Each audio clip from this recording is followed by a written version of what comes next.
people came. And they came in, and I remember that they brought lots of groceries in. And my mother sat down and she cried. And my daddy, he went out in the backyard, and he had this funny gray look on his face.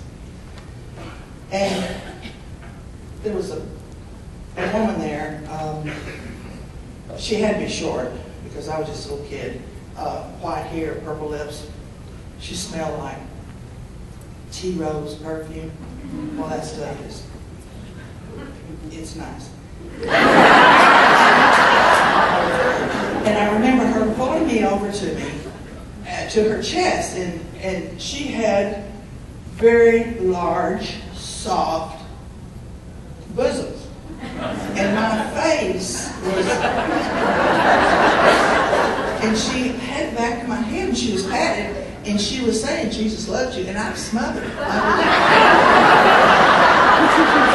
trying to get out of these bosoms.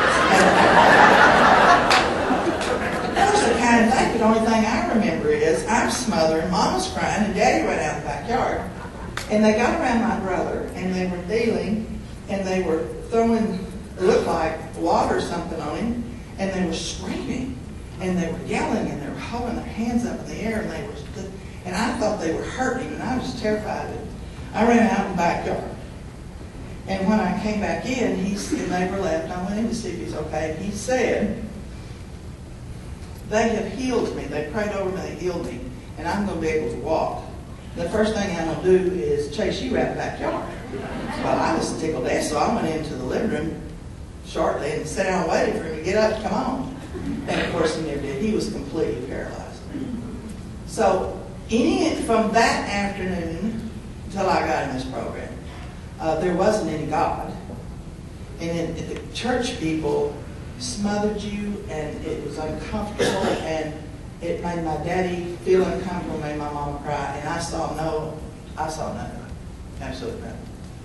I was tall and skinny and attitude and out of place all the time, and when I was, I don't know, probably 16 or so, I don't remember, some of the girls, the older girls, probably 18, 17, 18, took me out to a honky-tonk called Cotton Club. Oh my God.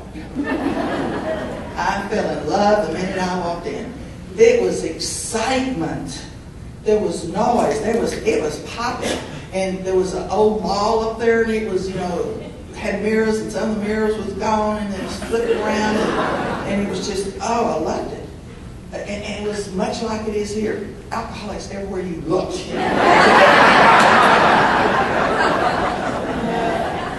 And I learned from them what you do. I learned, you watch for your hymn, and you get a hymn, because a hymn is going to make, this is the big girls teaching me this, a hymn is going to make you all right.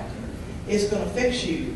It will make you whole if you have one, and if he's spinning you around that dance floor. So I learned to dance. I was a quick study. I learned at about 11ish. They started falling off the stools and coming over where you were, and you had the famous sweet words, and you did what you did. And I quickly learned all the lessons that were taught by the older girls.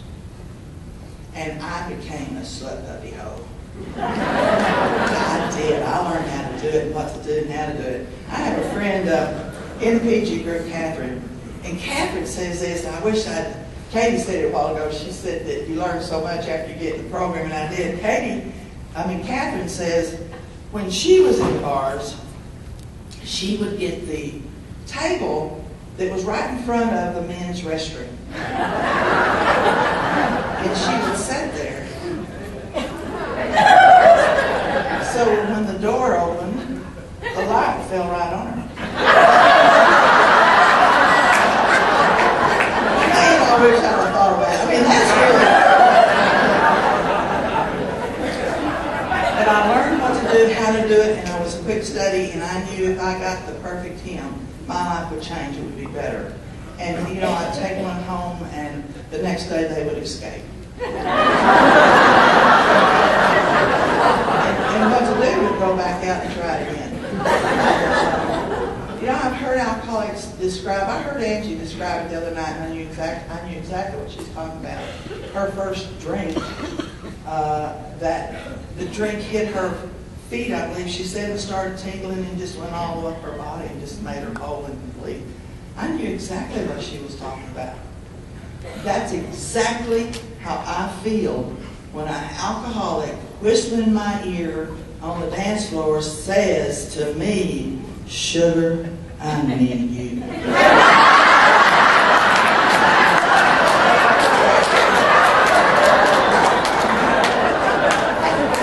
I swear to you, that gives me cold chills right this minute.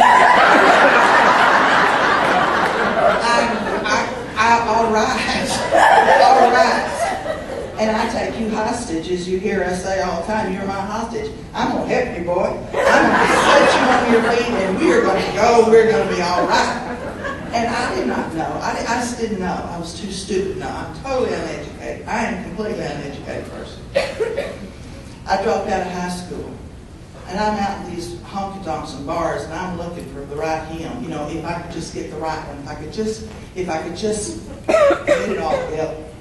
And I would hear things that they were saying about me as I would pass through the tables during the evening, going in and out. I'd hear words like chippy. I don't know what you call them nowadays, but slut. You know, those kind of sweet words about me as I walked back home. And it was, oh well. That didn't matter because, see, I had a purpose. I had to get this hole in my heart filled, and the only way I knew it was with a hymn. And so I made a quick study, and I learned how to do those things, and I just tried. There was one that was, the more slut puppy hoish I got, the worse I felt about myself. And I started out at the Cotton Club, which is a fairly nice club, I assume. And then I went over to the Rendezvous Club, and then eventually I wound up at a place called the Bloody Bucket. It didn't open up till 2 a.m. And the people there, well, all the speakers this weekend would fit in there just really well.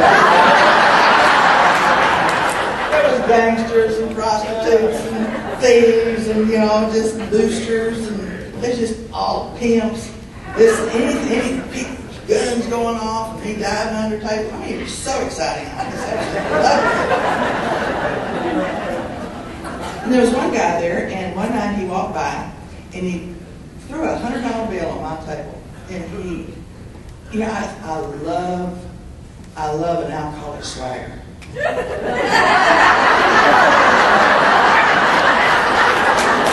I love it. I can spot it anywhere. And he slung that on there, and he said, "Here, walk around this all while." And I never seen $100 bill thrill me to death. Next day, I went downtown to Dorothy's Boutique. Never been there before. I heard people went there. I got a skirt and a sweater that matched. I went to John Halsey's drugstore. I bought a bottle of Rubenstein's Heaven Sent. Oh my gosh.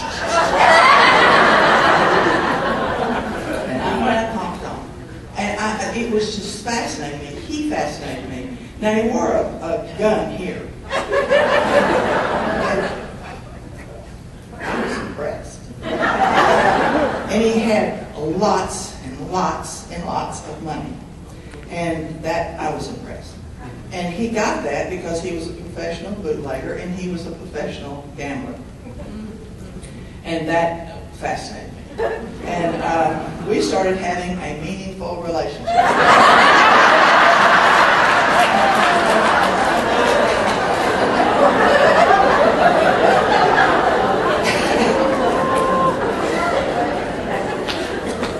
And I found myself pregnant by this man. And in the late 50s, that was not done. It was not done. You didn't shack up and you didn't get pregnant. You just didn't do it. And it was a shame. And when my daughter Tracy was born, he came and he said, "I have done all for you that I'm willing to do. You need to move out." Now, I've heard over and over about the isms of alcoholism is what make alcoholics. It's not the liquor, it's the isms. know and I believe in my heart of hearts that Alanons have isms. One of them being the major one, of course, is control. We have control, we have manipulations, we have expectations, caretaker. I mean, if we had time, we could see how many nurses and school teachers we have in this room. You know, that's what we do. And so one of my isms is, number one, manipulation. I will manipulate you to get you however I think I can do that. And the other one is, a huge one is fear of abandonment. You can treat me just about any way you want to, because I have the old well syndrome. Treat me anyway, just don't leave me. Don't leave me. I'm sorry. So, I manipulated myself, thank you, sir. I manipulated myself with someone that he absolutely hated, that did not come into our particular hood, if you will. Bobby kept talking to the hood last night. And so I manipulated him to go with me to the Bloody Bucket. And that truly backfired on me, because a couple of days later, the gambler took a shotgun and blew this man's head off. And I never expected that to happen. I mean, who would? That's movies. That doesn't really happen. And I was just, I can't even tell you. That's why when Lyle was talking, I couldn't hardly breathe, because I know how he was feeling when he walked off that airplane and was arrested for being a drunk pilot. I wasn't on CNN, but I was on KLLL television and TX news. It was all in the news. It was all in the newspaper about this murder. And my folks were not happy with me at all. Because I had a child out of wedlock. My mother was barely having anything to do with me. And when this happened, I walked over, I had my daughter, and I walked up to my mother's house, and the screen door was latched. I couldn't get in. She came to the door and she said to me, "We don't want you coming in and out here. I don't want the neighbors seeing you here. And if anybody asks if you're our daughter, just please tell them no." And I understood that. I really did. And it was like Lyle was saying, it was like Tom was saying, you know, I know I deserve that. There's no doubt in my mind I deserve that. I've got one right here. It's the damn thing. I don't know what's happening. There's something up here, because Katie was doing the same thing. There's something up here. Ain't my fault.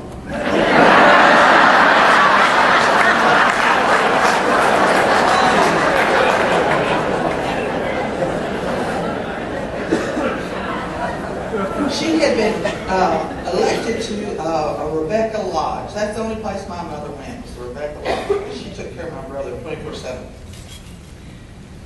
But she had been nominated a state officer in this Rebecca Lodge, and after all my shenanigans, they asked her to step down, and she was, humiliated, just humiliated.